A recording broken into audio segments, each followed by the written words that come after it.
What's up? It's your boy Heaven Hollywood back on IE Network. And this is the Heaven Hollywood Report. And let's get to it. Shout out to my sponsor in case you didn't know. That's ICYDK.blog. ICYDK.blog. Make sure you check them out on all mobile devices and the World Wide Web. Before we get started, please make sure you like, comment, subscribe,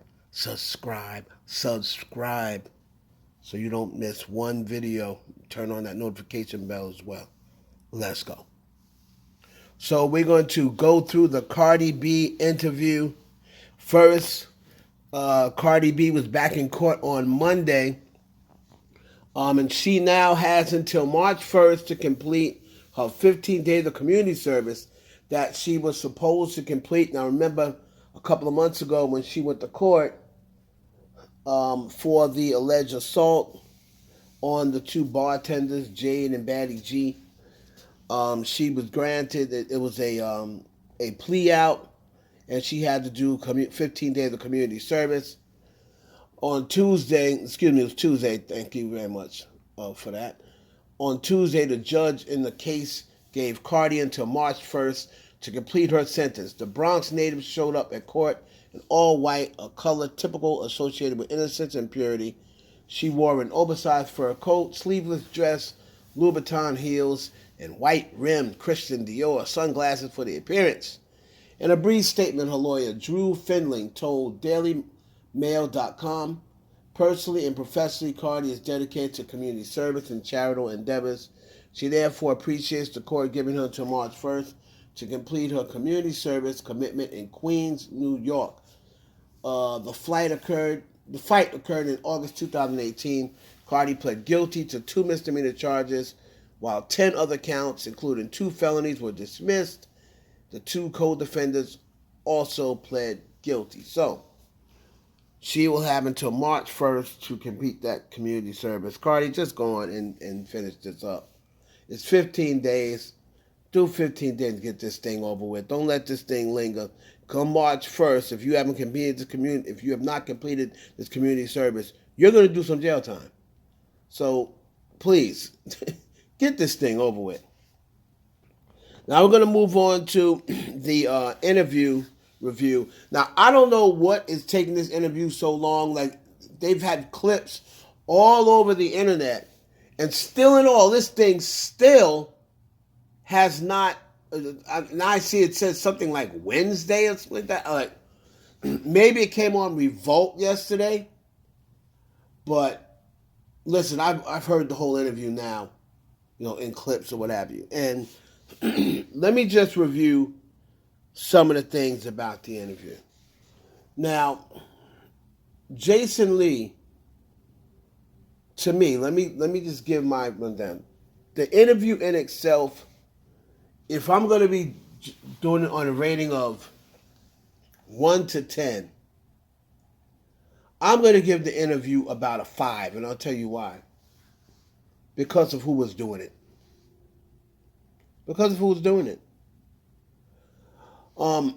I believe this interview would have been way better if there was not such a narcissistic, self-employing interviewer. Jason Lee wants to somehow or another make this interview about him. Whenever he's interviewing celebrities, he tries to make the interview about, what he wants to do is put himself on the same level as the celebrity, when that isn't the case. Because if you were on the same level as these celebrities, they be interviewing you, sir.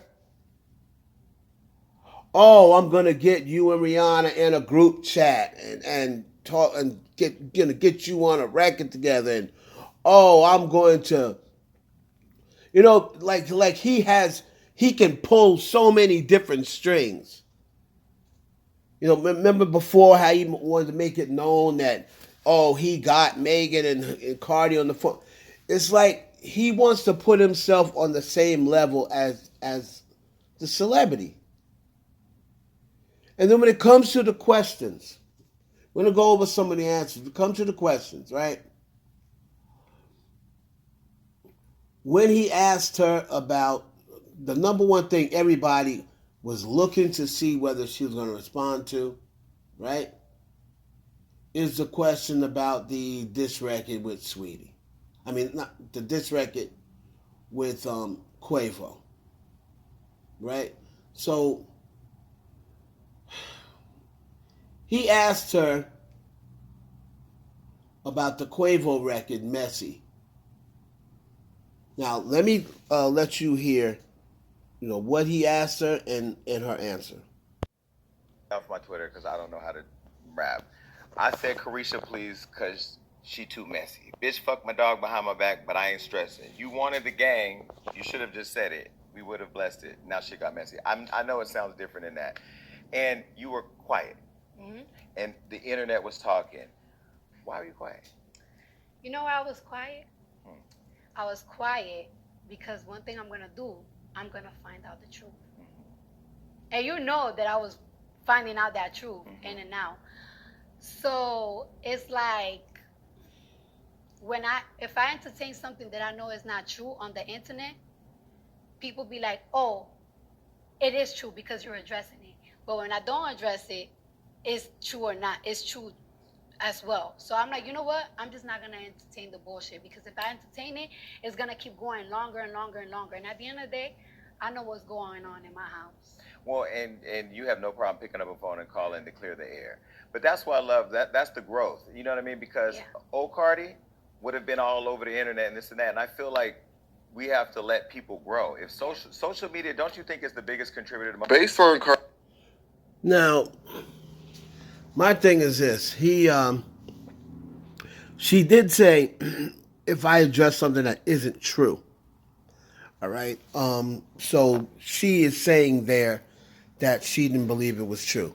However, Jason Lee, instead of him saying, oh yeah, you have no problem picking up the phone and clearing air, she didn't say that though. She didn't say that. So that's something that he should have asked her. So how did you find out the truth? Did you pick up the phone and call Sweetie? Did you ask Sweetie? I mean, because obviously if Cardi said, oh, I'm finding out the truth, then that must have been something that she may not have heard before. Because if she knew for a fact it wasn't true, she wouldn't have to go find out the truth. Am I reaching here or what? By her saying, you know me, I'm going to find out the truth. So then when you heard that, you must have been like, oh, it must have been something that you were curious about. You say you know what's going on in your household, but why would you have to find out the truth? That should have been something where you'd be like, oh, I knew that wasn't true, so I didn't even bother. So Jason Lee, of course, did not do a follow-up question and say, he just said, and you have no problem picking up the phone and clearing the air. But you should have asked her that. This is what I'm saying about the interview. He felt as though he didn't want to ask certain questions. I don't know whether he didn't want to upset her. I don't know what type of thing they had before, whether certain questions off limits or what have you. But Jason Lee was answering the questions for her. Do we know whether she picked up the phone and cleared the air? And she said that she knows what goes on in the house, and that wasn't true. She knows that wasn't true. So then, what I would have asked if I'm Jason Lee is, so was Quavo not talking about Offset, or he was talking about Offset, but you know that's not true? And then she probably would have said, well, I don't know whether we're talking about Offset or not. But if she said, if she says, no, he wasn't talking about Offset, okay, well then, boom, that clears it.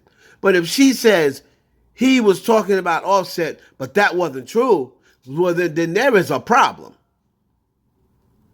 Because if Quavo's out here making assumptions or making insinuations that Sweetie slept with Offset and it's not true, then that's a problem. And I don't give a damn who passed away. That don't got nothing to do with you trying to put my husband in some bullshit. It ain't got nothing to do with Takeoff passed away. Rest in peace, Takeoff. But that happened before Takeoff passed away. So he should have said, for the record, he wasn't talking about Offset. Yes? That's what he should have said, but he didn't. Because he's too busy trying to, so don't you think social media is a, no. You don't tell her, don't you think that social media is one of the causes for, this, just terrible. There was also something about hot shit or the record Hot-ish, and we'll go into that. She basically said, she did like Hot-ish or whatever, and she was disappointed by the way it performed, but she said she learned from it. Jason Lee said, "Oh yeah, because I told you, once again, trying to put himself just to let people. He kept wanting people to know that they talk behind the scenes. Oh yeah, because I told you I didn't like that record.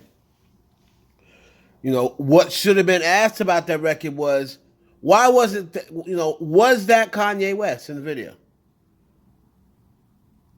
Was that Kanye West in the video? Now again." For some reason, this thing is coming out on Wednesday, which I think is going to really affect the numbers because people basically have heard the whole interview now. So this is a terrible rollout. You need to put it out all in one shot. It should have been available one day, even if you make the audio available one day, and then most people just want to hear the interview. A lot, Cardi B, people who aren't Cardi B fans, they don't care what she looks like. They want to hear the interview. And once they hear the interview isn't giving what they want to give, they're not going to watch the video portion of it. So I think that's a terrible, terrible rollout job. So the numbers are not going to be what they should be. The numbers aren't going to be what they should be because everybody is now piecing the interview together. And finally, as I said, once the full interview drops, we're going to do a reaction to the interview. But I pretty much seen all I need to see. Cardi looked amazing. That's all I can say. She looked amazing, and I just think that there could have been more questions. Like I said, I would have asked about Kanye West. I would say, what time? He had good things to say about you when he was on my show. But how are y'all now? How are you guys now? You guys on good terms now? I heard there was some issues behind the scenes about the video and this, that, and the third. So he didn't really promote the song. So are you guys on good terms now? And finally, Armon Wiggins seems as though this interview rubbed him the wrong way. Seems as though Cardi B interviewing with Jason Lee may have rubbed him the wrong way. I don't know whether he felt as though she should have gave him an interview or what have you, or felt as though, Cardi B doesn't really put on for him the way he was putting on for her. But in all due fairness, Armon, and we're going to just keep it a buck here, you showed a little bit of flopping. That's good. You was flip-flopping a little bit. And when it comes to Nicki and Cardi, you ain't gonna be no flip-flopping. This rivalry or whatever the hell, beef, whatever you call it, they made it so it's gonna be one or the other. So, you can't be, flip-flopping back and forth. Once you align yourself with one, that's why the best thing to do is not align yourself with either one. You aligned yourself with Cardi, right? And started, dissing Nicki and everything bad. Everything about Nicki you saying was bad. So that kind of aligns yourself with Cardi. And now she doesn't do the interview with you, and you can go around and say that you're not upset. But everybody sees the tweets. Everybody sees the shadiness in the tweet. She even tweeted relax after she saw what you tweeted. So that was definitely to you. So he's upset that she did the interview with Jason Lee. So I'm sure he's going to have a lot of shade to say about the interview. And the only thing I can say is, brother, just keep on plugging away. You know, keep on plugging away. So I'm sure you'll start hearing him now compliment Nicki more. I see him already put a tweet out. Where's Nicki Minaj at? You know, to give the, you know, to take us female rap out of this funk, or to give us her usual top of the year teaser or something like that. He said. So you're gonna start seeing him, Barty Gang, you know, going against. I'm sure Cardi will unfollow him soon, or he'll unfollow her, or whatever the case may be. You know, Armon Wiggins is emotional, so he moves according to if before Nicki unfollowed him, then all of a sudden he started talking nasty things about Nicki. Now Nicki reposted him a couple of times or quoted him, and then he was back to saying good things about Nicki. So now I'm sure now that after Cardi's done the interview with Jason Lee, you know, he's going to be throwing shade, but he'll be all right. Armon Wiggins is a talented guy, so he'll figure it out. It's your boy Heaven Hollywood for the IE Network. Please like, comment, subscribe, and share this video with your friends.